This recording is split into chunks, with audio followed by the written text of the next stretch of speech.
Alright, here we go, guys. It's right after class, and I'm getting this video up for you guys.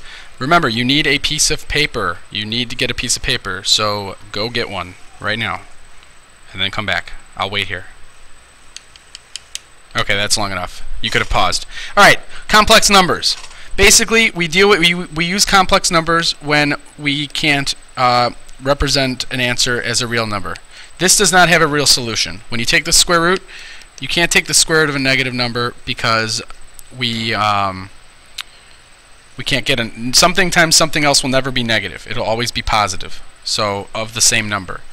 But we represent negative numbers with square roots with a letter I. So we can still work with them, but and then we call those complex numbers because it has real and imaginary parts. So, for example, I we use to represent, and usually we represent I with the square root of -1. That's what I equals. Okay, which means that if I square that, I squared is equal to -1. All right, so finding non-real solutions.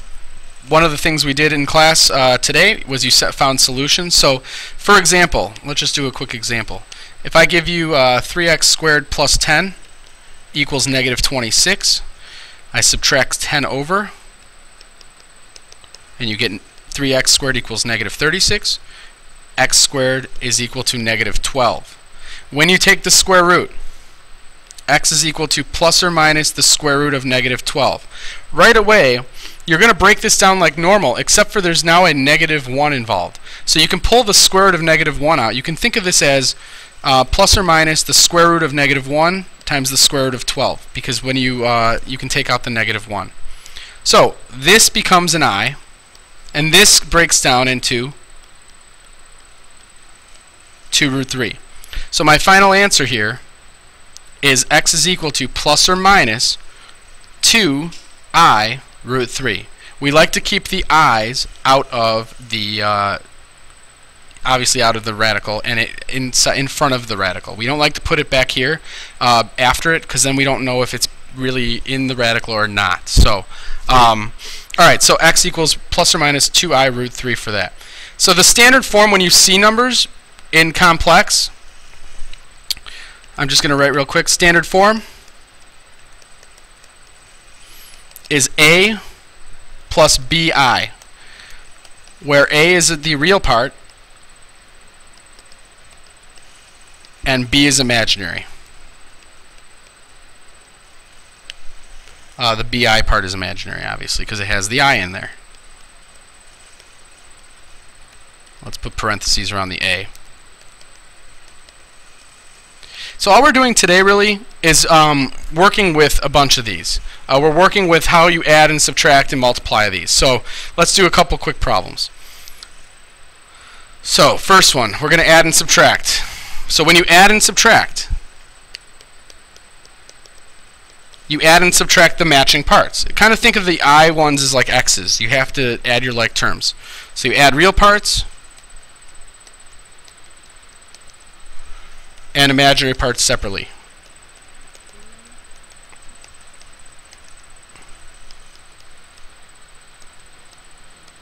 For example, let's do one. So this is my example 2 for the day. I have parentheses, and again, the parentheses are only there to group the numbers, but you can bring the parentheses down once you distribute the negative, or just if there's a plus. That just doesn't matter. So I have two complex numbers. Alright, so what are my real parts? 5 and 3, and I'm adding them. So my final answer is 8, because 5 plus 3 is 8. I have a -2I. Let me change color on you for that. -2I plus a -I. Should be a plus a negative, so minus 3I. So the final answer for this is 8 minus 3I. Pretty simple. Example 3, we're going to have -2 plus 5I minus -8 plus 3I. Now here we can bring the parentheses down and distribute the negative. So I have -2 plus 5I plus 8 minus 3I. Add your like terms. We have a -2 and an 8. We have a 5 and a -3. So let's go with that. Negative 2 plus 8 is a 6. And then we get 5 minus 3 is a 2i plus 2i. And that's what you should get. Okay, so those are how you add and subtract real ones. I mean complex numbers. Now we're going to go on to multiplying and dividing. Alright, hopefully that helps. I just realized I'm in another room recording this video because they're using my room for basketball tryouts or information meetings. So I went into someone else's room and it was getting kind of, they had a fan going and it was clicking. So hopefully this is a little better. We still have a squeaky vent, but we'll have to make do. So multiplying. Anyway, multiplying. We have a few options. Let's just look at what happens here. Number 1 for multiplying. I have negative I times the quantity negative 2 minus I. Again, multiply it by distributing. So negative I times negative 2 is a positive 2i. Negative I times negative I is a positive I squared. Always change imaginary numbers into real numbers if you can. We know what I squared is. Remember, I is the square root of negative 1. So this turns into just negative 1. So we get negative 1 here. And then let's rewrite it so it's in the correct order. We put the real number first, and then that's still a plus 2i. So that's my final answer. Number 2, we have a 3 plus 2i times a negative 2 minus 4i.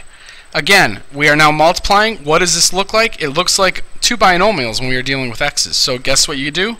You FOIL it, just like you would normally. So first is negative 6. Outer is minus 12i. Inner is minus 4i. And last is, what is that? Minus 8i squared. So let's simplify what we have now. We have a negative 6. We have a negative 16i. And we have a negative 8i squared. Well, what does I squared turn into again? It turns into a negative 1. So this turns into a positive 8. So the final answer is 2 minus 16i. And that is our final answer when we multiplied our numbers. Now let's see what happens here, and this is very important for number 3. What happens if I multiply 5 minus 3i and 5 plus 3i? Well, hopefully this looks familiar to you when you are factoring. X plus 2, x minus 2, something like that. Let's see what happens when we have the same thing but with a plus and minus. The first number becomes 25. The outer number becomes plus 15i. The middle number becomes minus 15i. And the last number becomes minus 9i squared. Right away you should be able to see that the middle terms cancel out, just like when we have difference of two squares. This little property will allow us to simplify division properties. When you have a number and then minus 3i and plus 3i, these are called conjugates. And when you multiply by something by its conjugate, there will never be any imaginary terms left over. So let's simplify this. We get 25 minus 9 times negative 1. So really that becomes 25 plus 9, which is 34. Notice how that becomes a nice number. Alright, last thing we're going to talk about today is division. Again, trying to make this as short as possible for you. When you divide, you have to multiply by the conjugate. Again, the reason why is, just like when we have square roots on the bottom, that's not simplified. We do not like to have imaginary parts on the bottom either. So I got two problems for you. So why don't you write these two problems down and see, actually write the first one down and we'll do those together. And then I want you guys to try the second one on your own before I finish it. Again, just pause it. So we have 5 plus 2i over 2 minus 3i. That's what I want you to, we're dividing two complex numbers. Well, in order for this to be simplified, we cannot have, we know imaginary on bottom.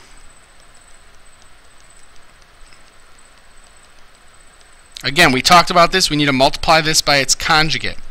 So I'm going to multiply the bottom by 2 plus 3i. And if I do that, I have to also multiply the top by the same thing, just like rationalizing the denominator. So we have to basically FOIL twice here.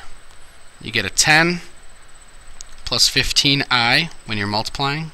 So here's the 10 plus 4i plus 6i squared. All over 4, and then we get the plus 6i minus 6i. There's where those go away, minus 9i squared. We can simplify. We got 10 plus 19i plus 6 times negative 1 on top. On bottom we get 4 minus 9 times negative 1. And our final answer becomes 10. Again, we want our real part first. 10, actually it's not 10 though. Jumping ahead. 10 plus a negative 6, or 10 minus 6 is 4, plus the 19i. On top, on bottom, it becomes just a nice number. 4 minus a negative 9 is 13. And this is the form you can leave it in. Actually, because we like it in real and imaginary, let's split this apart. Let's split this apart so we can see what the real part is and the imaginary. Well, they both have division by 13. So my real part would be 4/13 plus, and then my imaginary part is 19/13 I. This is the same thing. These are equivalent. Because we have the same denominator, we can combine them in one fraction, or if I want to write them as a complex number, I can split them apart. Alright, one more. Why don't you guys try this on your own? Again, this is all basically the same thing, but now with i's, so you have to simplify i's sometimes. So we have 3 minus I over negative 2 minus 2i. Why don't you pause the video here, try to do multiplying by the conjugate, and see what you get. Again, you did it right if you ended up with no numbers on, or no imaginary parts on the bottom. Alright, so hopefully you paused. I'm going to go now. So, the conjugate for this one, negative 2 plus 2i over negative 2 plus 2i. So FOIL these out, we get negative 6, outer is plus 6i, inner is plus 2i, last is minus 2i squared. Don't ever do anything and change that until you have it all worked out, because then you don't want to lose the sign. Alright, all over, negative 2 times negative 2 is positive 4. Negative 2 times positive 2 is minus 4i. Negative 2 times negative 2 is positive 4i. Negative 2 times positive 2i is a negative 4i squared. Simplify the top. We get negative 6 plus 8i minus 2 times negative 1 over 4 minus 4 times negative 1. And finally, and by the way, you should not get a 0 on the bottom. If you did that, you probably lost a sign somewhere. We get negative 6 plus 2, so we get a minus 4 plus 8i on top. And on bottom we get an 8. Again, let's split it apart into two fractions. Negative 4 over 8 plus 8 over 8i. And now we can simplify those fractions as negative 1/2 plus I. So that is now the most simplified version. There's also some absolute value problems. We'll do those in class. I don't even know if we're still doing those. They're on my old notes. So this is the important part.